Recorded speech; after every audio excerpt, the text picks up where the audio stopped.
सो अभी हमने देखा कि इंट्रोडक्शन देखा हमने डाइजेशन एंड एब्जॉर्प्शन का, उसके बाद हमने देखा कि फूड किस तरीके से ट्रैवल करता है हमारे पूरे बॉडी में, ठीक है। अब मैं आपको एक चीज़ बता देता हूँ, एलिमेंट्री कैनल जो होता है उसमें 4 लेयर्स होती हैं बेसिकली, ठीक है। ये 4 लेयर्स होती है, ठीक है। सबसे बाहर की जो लेयर होती है उसको हम बोलते हैं सेरोसा, ठीक है। सबसे आउटसाइड वाली लेयर को सेरोसा बोलते हैं। और ये जो लेयर है ये मतलब थिन मेसोथेलियम लेयर से बनी हुई रहती है, और सम कनेक्टिव टिश्यूज भी होते हैं इसमें, ठीक है। सेकेंड वाली जो लेयर होती है इसको हम मस्कुलरिस बोलते हैं, मस्कुलरिस। ये वाली जो लेयर है ये स्मूथ मसल से बनी हुई रहती है, और ये बेसिकली मसल कॉन्ट्रैक्शन में ज़्यादा पार्टिसिपेट करती है जब हमारा फूड ट्रैवल करता है हमारे डाइजेस्टिव सिस्टम से तब, ठीक है। थर्ड जो है इसको सब म्यूकोसा बोलते हैं। सब म्यूकोसा लेयर होती है थर्ड, और जो इनर होती है सबसे अंदर जो होती है उसको म्यूकोसा बोलते हैं, ठीक है। सब म्यूकोसा लेयर जो है उसमें मतलब it is basically supplemented by blood and lymph vessels. Mucosa में भी मतलब it's also supplemented with the lymph vessels. And mucosa जो लेयर होती है सबसे इनर लेयर होती है, ठीक है। तो ये हाँ, सब म्यूकोसा जो है वो लूज कनेक्टिव टिश्यू से बनी हुई है, बेसिकली लूज कनेक्टिव टिश्यू। और म्यूकोसा जो होता है वो सबसे इनर लेयर होती है, और उसके पास होते हैं गॉबलेट सेल्स, गॉबलेट सेल्स जो कि म्यूकस प्रोड्यूस करते हैं, ठीक है। म्यूकोसा लेयर जो होती है एलिमेंट्री कैनल की वो स्टमक में जाके इर्रेगुलर फोल्ड करती है, मतलब खुद डेवलप करती है, और वो जो irregular folded structure of mucosa होता है उसको बोलते हैं रूगी स्टमक में, ठीक है। और इंटेस्टाइन में जब ये जो लेयर है ये फिंगर लाइक प्रोजेक्शन डेवलप कर लेती है, सो ये इस तरीके से होता है। तो फिंगर लाइक प्रोजेक्शन इसको हम विली बोलते हैं। ये होता है इंटेस्टाइन में और ये होता है स्टमक में, ठीक है। अब ये जो विली है इसके बॉर्डर पे भी कुछ इस तरीके से सेल्स होते हैं जो इसको ब्रशी बॉर्डर देते हैं, और इस ब्रशी बॉर्डर सेल्स को हम आगे बोलते हैं micro, which is also supplemented with some blood capillaries and lymph vessels, ठीक है। अब नेक्स्ट जो है ये हो गए 4 लेयर्स ऑफ एलिमेंट्री कैनल। अब मैं आपको बताऊंगा एक्चुअल डाइजेशन कैसे होता है, ठीक है। सबसे पहले जो है वो ये बकल कैविटी में ही होगा आपका डाइजेशन। सबसे पहले इनिशियल डाइजेशन जो है वो आपका बकल कैविटी में होगा, ठीक है। Buccal digestion sorry buccal cavity में होता है। सो दो टाइप का डाइजेशन होता है बेसिकली बकल कैविटी में। एक होता है आपका मैकेनिकल, एक होता है मैकेनिकल, दूसरा होता है आपका बायोकेमिकल, ठीक है। मैकेनिकल इसलिए क्योंकि जब हम फूड को कंज्यूम करते हैं तो हम इनिशियली उसको क्रश करते हैं हमारे टीथ से, इसलिए हम उसको मैकेनिकल बोल रहे हैं, बिकॉज वी आर डूइंग मास्टिकेशन, ठीक है। सेकेंडली बायोकेमिकल इसलिए क्योंकि वहाँ पे बहुत सारे एंजाइम्स इन्वॉल्व होते हैं, जैसे कि फॉर एग्जांपल सलाइवरी अमाइलेज हो गया, ठीक है। कुछ लाइपेसेस भी आते हैं यहाँ पे, माइलेज है, फिर आपका यहाँ पे लाइसोजाइम आ जाएगा, ठीक है। सलाइवरी अमाइलेज जो है वो हाँ बकल कैविटी में जो है स्टार्च का पार्शियल डाइजेशन होता है, मतलब 30% जो है हमारा स्टार्च का डाइजेशन बकल कैविटी में होता है, ठीक है, with the help of salivary amylase. Lysozyme जो है वही एंटीबैक्टीरियल एक्टिविटी रहती है उसमें, तो वो हमें मतलब इट प्रिवेंट्स फ्रॉम इन्फेक्शन, ठीक है। उसके बाद IgA भी होता है हमारे पास, ठीक है। उसके बाद हमारे पास कुछ लाइपेसेस होते हैं, ठीक, that are also involved in digestion purpose, ठीक है। तो ये सब होता है हमारा बकल कैविटी में, ठीक है। अब बकल कैविटी में ये सब चीजें होती है। हाँ एक चीज मैं आपको बता दूं कि अपना यहाँ पे बकल कैविटी में कार्बोहाइड्रेट का डाइजेशन हो रहा है, पार्शियली हो रहा है बट हो रहा है, ठीक है। लिपिड का डाइजेशन हो रहा है, ठीक है, बट प्रोटीन्स का डाइजेशन, ठीक है, प्रोटीन का डाइजेशन नहीं होता। ऑफ कोर्स बकल कैविटी में सलाइवा तो हो गई, सलाइवा होता है, ठीक है। सो जब हमारा बॉडी मतलब जब हम फूड को कंज्यूम करते हैं, जब वो हमारे ओरल कैविटी में जाता है, जब वो सलाइवा के साथ मिक्स होता है तो जब फूड सलाइवा के साथ मिक्स हो जाता है तो हम उसको बोलते हैं बोलस, मतलब वो बोलस फॉर्म में कन्वर्ट हो जाता है, ठीक है। ये जो बोलस फॉर्म है फिर वो आगे जाता है फेरिंग्स के थ्रू, वो जाएगा इसोफेगस में। जब वो इसोफेगस में जाएगा तो वो बेसिकली मसल कॉन्ट्रैक्शन के थ्रू वो नीचे ट्रैवल करेगा, स्वॉलोइंग, ठीक है। उसको हम बोलते हैं बेसिकली, ये जो मसल कॉन्ट्रैक्शन होता है जो हमको बेसिकली यहाँ पे मतलब जो हमारा फूड है वो इसोफेगस में ट्रैवल करता है, इस मूवमेंट को हम बोलते हैं पेरिस्टालसिस, पेरिस्टालसिस, ठीक है। इसकी वजह से हमारा जो फूड है वो इसोफेगस में ट्रैवल करेगा, ठीक है। उसके बाद आफ्टर इसोफेगस वो जाएगा स्टमक में। स्टमक में जो है, स्टमक में इनिशियली यहाँ पे एक स्फिंक्टर है, यहाँ पे दूसरा स्फिंक्टर है, मतलब बेसिकली वाल्व बोल दो। सो जब हमारा फूड इसोफेगस के नीचे के थ्रू नीचे आएगा, सो यहाँ पे हमारा जो वाल्व है इसको हम गैस्ट्रोइसोफेगल वाल्व बोलते हैं या फिर गैस्ट्रोइसोफेगल स्फिंक्टर बोलते हैं, ये ओपन हो जाएगा, ठीक है। तो हमारा फूड जो है वो बोलस फॉर्म में था, ठीक है, बट वो जब स्टमक में आएगा तो वो गैस्ट्रिक जूस में गैस्ट्रिक जूसेस के साथ मिक्स होने के बाद वो एक दूसरे फॉर्म में कन्वर्ट हो जाता है, उसको हम बोलते हैं काइम, ठीक है। और मैंने आपको जैसे बताया था कि सबसे इनर वॉल होती है म्यूकोसा की, ठीक है। तो जो गैस्ट्रिक म्यूकोसा होता है उसके पास कुछ ग्लैंड्स होते हैं, ठीक है, गैस्ट्रिक ग्लैंड्स होते हैं, गैस्ट्रिक ग्लैंड्स, ठीक है।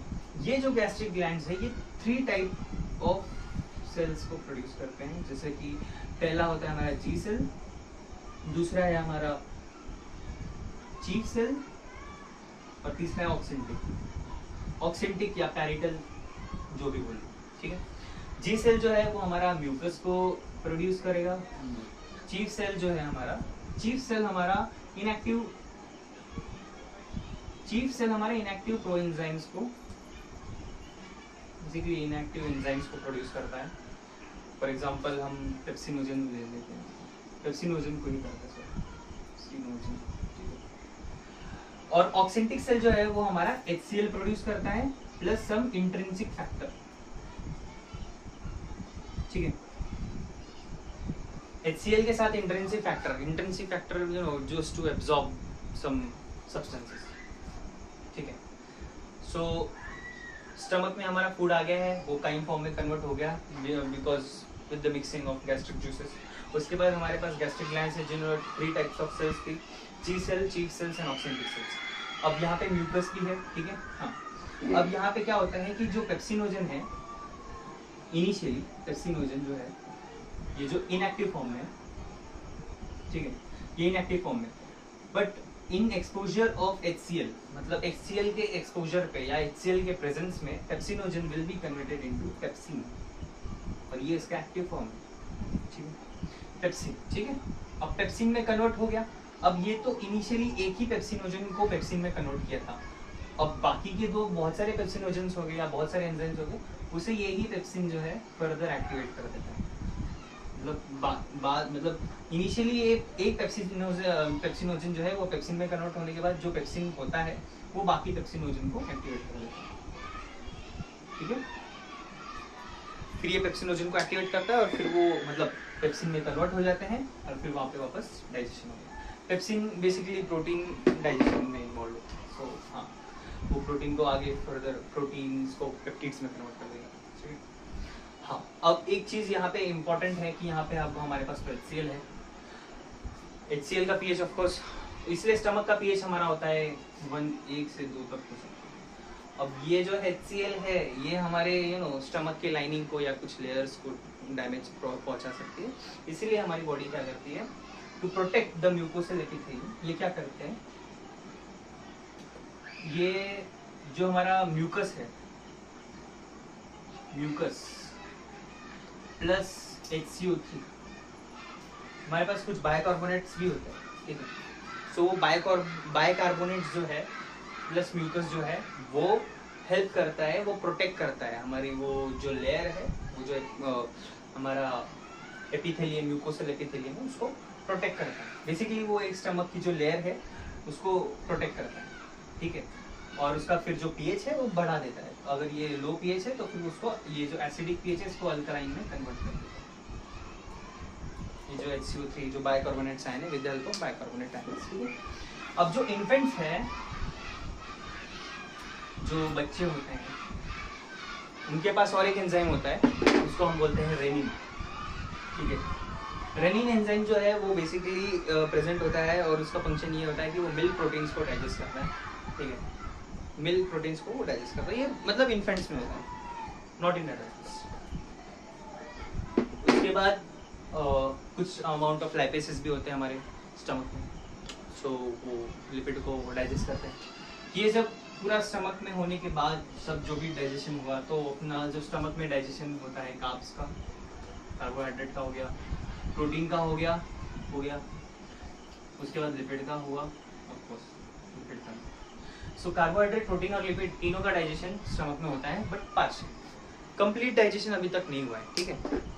अभी तक कंप्लीट डाइजेशन नहीं हुआ।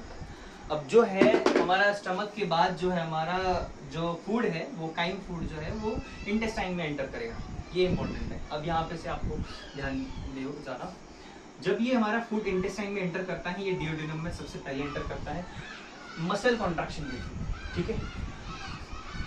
मस्कुलरिस जो लेयर होती है उसके कॉन्ट्रैक्शन के थ्रू जो हमारा काइम फूड है स्टमक से हमारे इंटेस्टाइन में, स्मॉल इंटेस्टाइन में एंटर करता है, डियोडिनम में एंटर करता है, ठीक है। डियोडिनम में एंटर करने के बाद 3 टाइप ऑफ जूसेस रिलीज होती है। एक होता है आपका बाइल जूस, फिर सेकेंड होता है आपका पैंक्रियाटिक जूस, और थर्ड होता है आपका इंटेस्टिनल जूस। ये 3 type of juices are release in the duodenum, ठीक है, फॉर द डाइजेशन पर्पस। अब सबसे पहले मैं आपको पैंक्रियाटिक के बारे में बताता हूँ। पैंक्रियाटिक जूस में बहुत सारे एंजाइम्स होते हैं, फॉर एग्जांपल इनएक्टिव एंजाइम्स होते हैं, ठीक है। पैंक्रियाटिक जूसेस में इनएक्टिव एंजाइम्स होते हैं, जैसे कि ट्रिप्सिनोजन हो गया, ट्रिप्सिनोजन, ठीक है। उसके बाद आपका होता है कैमोट्रिप्सिनोजन, उसके बाद आपका होता है प्रोकार्बोक्सी पेप्टिडेज, उसके बाद कुछ लाइपेसेस होगा, ठीक है, और न्यूक्लियसेस। ये सब इनएक्टिव है। सो इनको एक्टिव करने के लिए हमें एक एंजाइम की जरूरत होती है जो कि हमारा गैस्ट्रिक म्यूकोसा, गैस्ट्रिक नहीं, जो हमारे इंटेस्टिनल म्यूकोसा में सीक्रेट होता है, ठीक है। उस एंजाइम को बोलते हैं हम एंटेरोकाइनेस।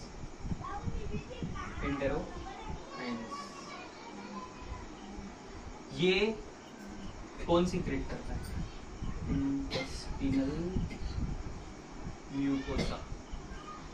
इंटेस्टिनल म्यूकोसा एंटेरोकाइनेस को सीक्रेट करता है। इंटेस्टिनल म्यूकोसा गॉबलेट सेल्स को भी सीक्रेट करता है, ठीक है। मैं आपको बताऊंगा क्या है वो।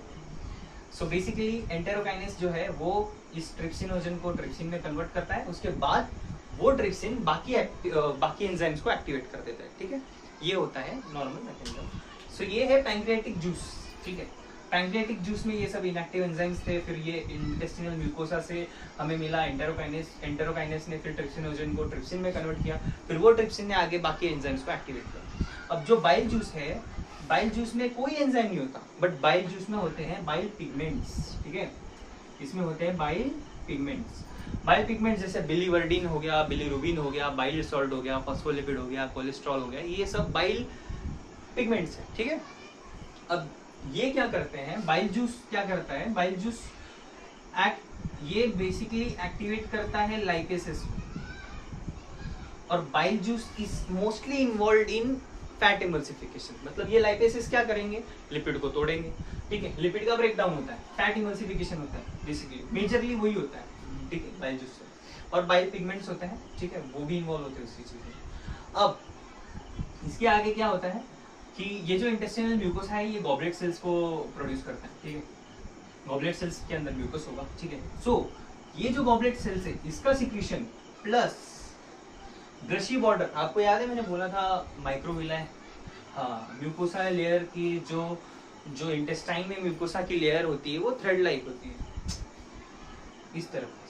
सो इसके बॉर्डर पे जो ऐसे ब्रशी बॉर्डर सेल्स होते हैं ना, ये सेल्स का सिक्रीशन, ठीक है, माइक्रोविलाई बोलो या brushy border secretion, brushy border cells के सिक्रीशन, यहाँ पे लिख देता हूँ, brushy border cell secretion plus goblet cells के सिक्रीशन,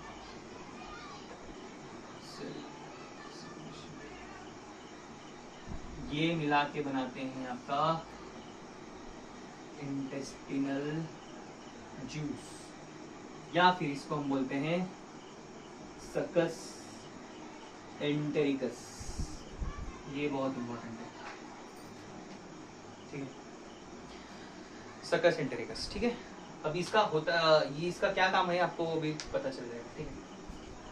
बेसिकली अभी जो काइम फूड था हमारा, ठीक है, काइम तो था, अब वो काइम जो है वो इंटेस्टाइन में, अगर अब वो काइम का पीएच तो बहुत कम होगा क्योंकि गैस्ट्रिक जूस के साथ मिक्स होगा वो, इसलिए HCl के साथ, यू नो।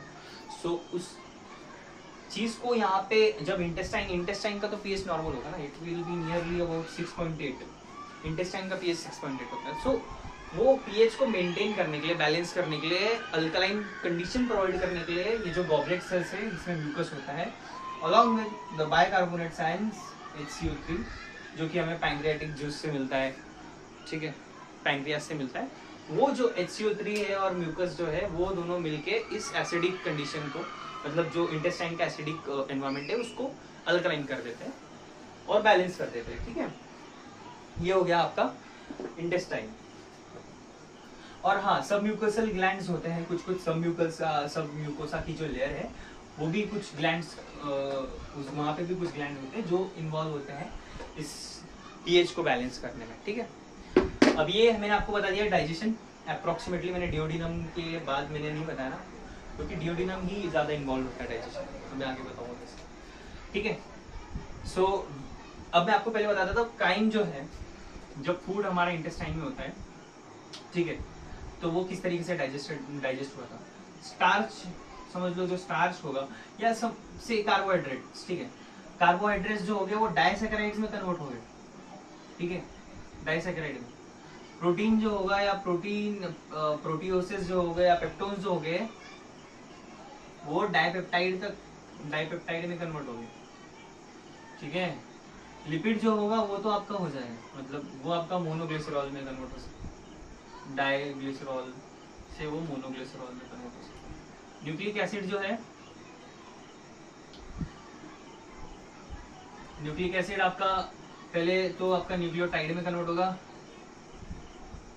ठीक है, उसके बाद न्यूक्लियोसाइड में कन्वर्ट होगा। ये भी कंप्लीट डाइजेशन थोड़ी है, ये it is not a complete digestion. ये इंटेस्टाइन की बात कर रहा हूँ, ये सब इंटेस्टाइन में, जो काइम फूड हमारे इंटेस्टाइन में एंटर किया है, ठीक है, ये उसकी बात है। ये सब इंटेस्टाइन में ही हो रहा है, बट ये भी फिर भी कंप्लीट डाइजेशन नहीं है ना। सो अब क्या होता है, हाँ मैंने आपको बताया ना, एक इंटेस्टिनल जूस होता है, सकस एंटेरिकस, ठीक है। इस जूस में होते हैं कुछ डाइसैकेराइडेसेस, डाइपेप्टिडेसेस, यहाँ पे अगर आपको चाहिए तो माल्टेसेस, जैसे एग्जांपल है इसका माल्टेसेस, ठीक है। सो ये माल्टेसेस जो है वो माल्टोस को ब्रेक डाउन करेगा, माल्टेस, फिर सुक्रेस जो है वो सुक्रोज को ब्रेक डाउन करेगा। इसी तरीके से जो है हमारा ये जो डाइसैकेराइड, डाइपेप्टाइड, ये सब चीज़ें हमारी कंप्लीट ब्रेक डाउन हो जाएगी in simple soluble form, in simple soluble substance. So पूरा कंप्लीट डाइजेशन हो जाता है स्मॉल इंटेस्टाइन में, ठीक है। लार्ज इंटेस्टाइन समझ लो, हाँ, और ये डाइसैकेराइड, डाइपेप्टाइड है, तो ये न्यूक्लिक एसिड जो है आपका, न्यूक्लिक एसिड, ये न्यूक्लियोसाइड जो है आपका वो आगे जाके नाइट्रोजनस बेस प्लस शुगर, ये भी पूरा कंप्लीट ब्रेकडाउन हो जाएगा इन स्मॉल इंटेस्टाइन में with the help of intestinal juice, pancreatic juice and bile juice. ये तीनों जूसेस जो है पूरा डाइजेशन करा देते हैं स्मॉल इंटेस्टाइन में। अब large intestine is not at all involved in digestion. Large intestine कभी भी डाइजेशन में इन्वॉल्व होता ही नहीं है। लार्ज इंटेस्टाइन बेसिकली सिर्फ वाटर एब्जॉर्ब कर लेता है, कुछ मिनरल एब्जॉर्ब कर लेगा या कुछ ड्रग्स एब्जॉर्ब कर लेता है। अनडाइजेस्टेड या हाँ अगर वो स्मॉल इंटेस्टाइन के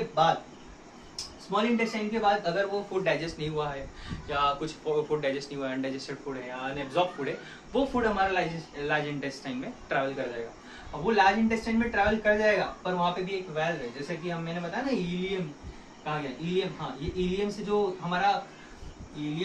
हमारा सीकम में जो जा रहा है, इस यहाँ पे एक होता है इलियोसीकम वाल्व या इलियोसीकम स्फिंक्टर, ठीक है, वो एक वाल्व जैसे एक्ट करता है, और वो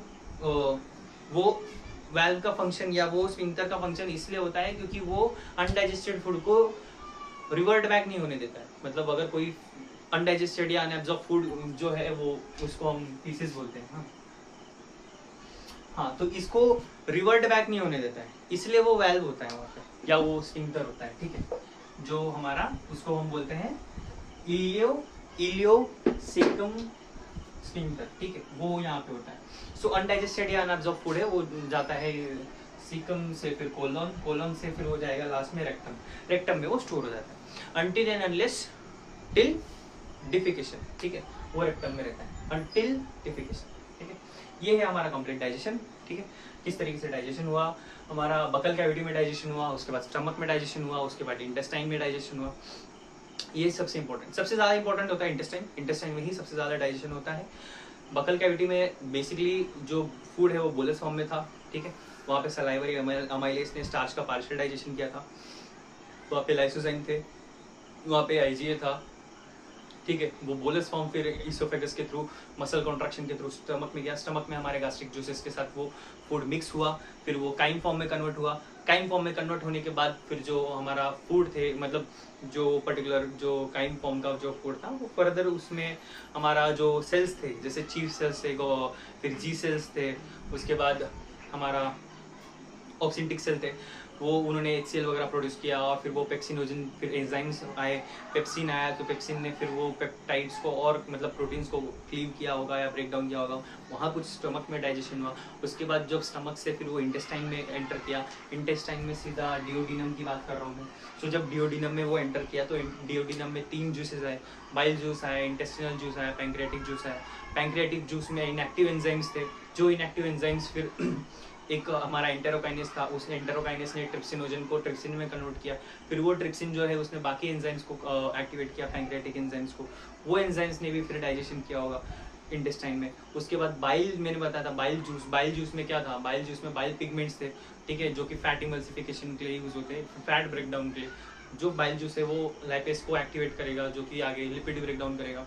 उसके बाद इंटेस्टिनल जूस मैंने आपको बताया था, सक्कस इंटेरिकस करके, वो भी इन्वॉल्व होता है यही सब डाइजेशन में, ठीक है। सक्कस इंटेरिकस में ही सबसे ज़्यादा जो है इंटेस्टिनल जूसेस जो है उसमें हमारा डाइपेप्टिडेसेस होते हैं, डाइसैकेराइडेसेस होते हैं, जैसे माल्टेस हो गया, सुक्रेस हो गया। ये जो एंजाइम्स हैं जो लास्ट डाइजेशन, जो एकदम लास्ट स्टेप होती है। फॉर एग्जांपल मैंने आपको बोला था ना कि अगर ये समझ लो ये स्टार्च है, ऐसी ब्रांचिंग है, और मैंने इसको काटा, बट फिर भी 2 ही तो है, मतलब समझ लो डाइसैकेराइड तो हो गई ना। सो ये डाइसैकेराइड लास्टली स्मॉल इंटेस्टाइन में ही जाके वो मोनोमर होगा। सबसे लास्ट पार्ट होता है स्मॉल इंटेस्टाइन, जो इस डाइसैकेराइड को भी मोनोमर में कन्वर्ट कर देगा। ये हो गया आपका मोनोसैकेराइड, एक सिंगल ये मोनोसैकेराइड। फिर ये मोनोसैकेराइड आपका ब्लड जो है आप उसको एब्जॉर्ब कर सकता है, फिर वो सेल्स और टिश्यूज में जाके आपका एनर्जी प्रोडक्शन पे यूज कर सकते हैं उसको, ठीक है। सो लार्ज इंटेस्टाइन में मैंने बताया वो सिर्फ वाटर एब्जॉर्ब करता है, और वो सब जो मिनरल्स एंड ऑल एब्जॉर्ब कर सकता है, कुछ ड्रग्स एब्जॉर्ब कर सकता है। उसके बाद जो हमारा अनडाइजेस्टेड एंड एब्जॉर्ब फूड है वो पूरा लार्ज इंटेस्टाइन के थ्रू जाएगा, फिर वो कोलोन में जाएगा, कोलोन के बाद वो रेक्टम में स्टोर होगा टिल डिफिकेशन, ठीक है। ये पूरा प्रोसेस जो है ये पूरा कंट्रोल होता है न्यूरल रिफ्लेक्स जो है इसको कंट्रोल करते हैं। ये पूरा जो GI, पूरा जो हमारा गैस्ट्रोइंटेस्टिनल ट्रैक्ट है, ये पूरा जो मैकेनिज्म है ये पूरा कंट्रोल्ड मैकेनिज्म होता है, ठीक है। न्यूरल रिफ्लेक्सेस जो होते हैं हमारे वो इसे कंट्रोल करते हैं, बोथ लोकल और फ्रॉम सीनस, ठीक है। उसके बाद जो हमारे हार्मोन्स हैं, जो हमारे hormones are responsible to release of juices, मतलब जो जूस हमारे इंटेस्टिनल जूस हो या बाइल जूस है, ये जो के रिलीज के लिए हमको हार्मोन्स लगते हैं, ठीक है। गैस्ट्रिन करके एक हार्मोन है जो हमारा रिस्पॉन्सिबल होता है for release of gastric juices, ठीक है। सो इस तरीके के हॉर्मोन्स होते हैं कुछ जो हमारे जो डाइजेस्टिव जूसेस है उसको रिलीज करने के लिए रिस्पॉन्सिबल होते हैं। और ये जो हमारे हॉर्मोन्स है वो हमारा जो इंटेस्टिनल म्यूकोसा था, जो हमारा गैस्ट्रिक म्यूकोसा था, वो प्रोड्यूस करते हैं, ठीक है। So everything is in control mechanism, ठीक है।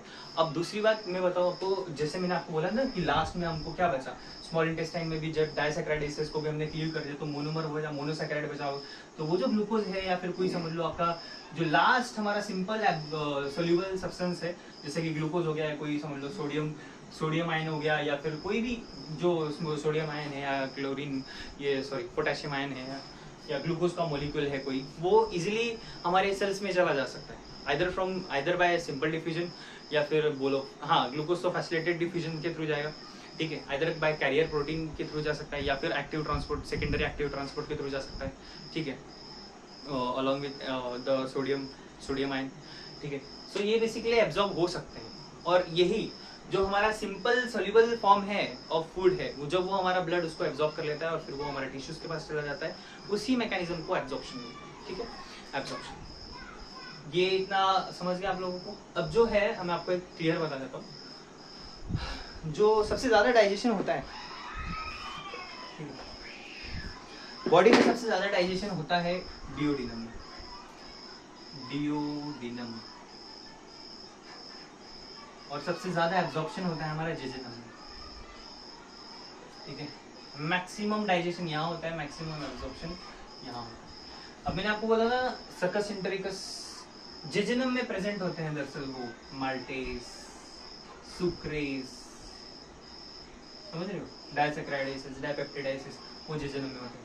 इसीलिए लास्टली वहां पे सबसे ज्यादा एब्जॉर्प्शन होता है, सबसे ज्यादा हमारा जो ब्लड है वो वहां पे सॉल्युबल फूड मतलब सॉल्युबल सिंपल सॉल्युबल फॉर्म को एक्सेप्ट करता है, मतलब एब्जॉर्ब करता है।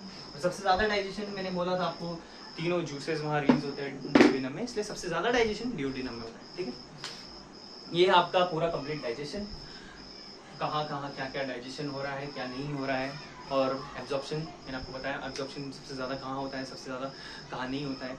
हाँ, जब हमारा बॉडी कोई एक सिंपल सब्सटेंस को एब्जॉर्ब कर लेता है और फिर वो it is utilize for to perform various activities, इसी को एसिमिलेशन बोलते हैं, ठीक है। और दूसरी चीज़, जब हमारा फूड जब रेक्टम में स्टोर हो जाता है, उसके बाद एक न्यूरल रिफ्लेक्स इनिशिएट करता है अर्ज टू रिमूवल, मतलब जब हमें उसको उसको हमको इजेक्ट करना है अपने बॉडी से, तो इजेक्शन जो होता है वो एक न्यूरल रिफ्लेक्स की वजह से होता है, ठीक है। न्यूरल रिफ्लेक्स जो है वो इनिशिएट करता है, उसके बाद एक अर्ज टू रिमूवल होता है, उसके बाद जो वो अनडाइजेस्टेड फूड है वो रिमूव होता है। याद रखना, एक्सक्रीशन मेटाबोलाइज वेस्ट का होता है, और ये इजेक्शन जो होता है वो अनमेटाबोलाइज या अनडाइजेस्टेड फूड का होता है, ठीक है। ये हो गया। उसके बाद इतना ही है फिलहाल तो। डिफिकेशन जो है वो ये प्रोसेस है, मतलब वो फूड जो हमारा है उसको, जो रेक्टम में स्टोर्ड फूड है उसको आउटसाइड द बॉडी निकालने की जो प्रोसीजर होती है उसी को डिफिकेशन बोलते हैं। और वो एक पेरिस्टाल्टिक मूवमेंट के थ्रू होता है, मास पेरिस्टाल्टिक मूवमेंट, मतलब वो प्रेशर मसल कॉन्ट्रैक्शन के थ्रू वहाँ पे वो जो फूड है वो रेक्टम के थ्रू फिर वो आउटसाइड चला जाता है, ठीक है। और अनडाइजेस्टेड फूड की बात करें, ठीक है। और जो कुछ डिसऑर्डर्स भी है बेसिकली जो डाइजेशन से रिलेटेड है। सो सबसे ज़्यादा जो प्रॉब्लम्स होते हैं वो यही है कि जो हमारा जो जीआईटी है, गैस्ट्रोइंटेस्टाइनल ट्रैक्ट है, उसके जो लाइनिंग है उसमें इन्फ्लामेशन होता है। बेसिकली यही सबसे ज़्यादा होता है, inflammation of GIT. So inflammation जब हो जाता है तो वो आइदर बैक्टीरियल के थ्रू हो सकता है या वायरस के थ्रू हो सकता है, या फिर हो सकता है जो पैरासाइट्स हमारे इंटेस्टाइन में है, वो टेपवर्म हो गया, टेपवर्म है, राउंडवर्म है, किनवर्म है, ये इन चीज़ों की वजह से भी हो सकता है, पैरासाइट्स की वजह से भी हो सकता है इन्फ्लामेशन। और जब इन्फ्लामेशन हो जाता है तो बेसिकली डायरिया हो सकता है। डायरिया में हमारा जो स्टूल है वो वाटरी हो जाता है, ठीक है। और उसके बाद डायरिया के बाद हमारा जॉन्डिस हो सकता है। जॉन्डिस में जो हमारे येलो पिगमेंट्स है वो डिपॉजिट हो जाते हैं ऑल ओवर द स्किन, आए, ठीक है। उसके बाद इंडाइजेशन हो सकता है। इंडाइजेशन में होता है कि जब हमारी बॉडी में इनएडिक्वेट अमाउंट में अगर कोई एंजाइम है, मतलब एंजाइम की कमी है और वो फूड को अच्छे से डाइजेस्ट नहीं कर पा रहे, इसलिए हमारे जो स्टमक है वो भरा भरा, मतलब एक फीलिंग ऑफ फुलनेस आती है। कॉन्स्टिपेशन वो होता है कि जहाँ पे हमारा जो फूड है वो रेक्टम में ही रिटेन हो जाता है और वो अच्छे से एक्सक्रीट नहीं हो पाता। उसके बाद अगर मैं आपको बताऊँ तो डाइजेशन हो गया, इतना ही, इतना काफ़ी है। So thank you. मैंने आपको अभी क्लियरली बताया कि डाइजेशन क्या है, एब्जॉर्प्शन क्या है, किस तरीके से फूड पूरा हमारे बॉडी में ट्रैवल करता है, कहाँ कहाँ सबसे ज़्यादा डाइजेशन होता है, डाइजेस्टिव ग्लैंड्स कौन कौन से हैं, एब्जॉर्प्शन कहाँ सबसे ज़्यादा होता है, एब्जॉर्प्शन क्या होता है, मैंने वो भी बताया आपको। ठीक है, उसके बाद कुछ डिसऑर्डर्स के बारे में हमने डिस्कस किया कि क्या डिसऑर्डर होता है, क्यों होता है। ठीक है, ये सब चीज़ों के बारे में हमने डिस्कस किया। Thank you.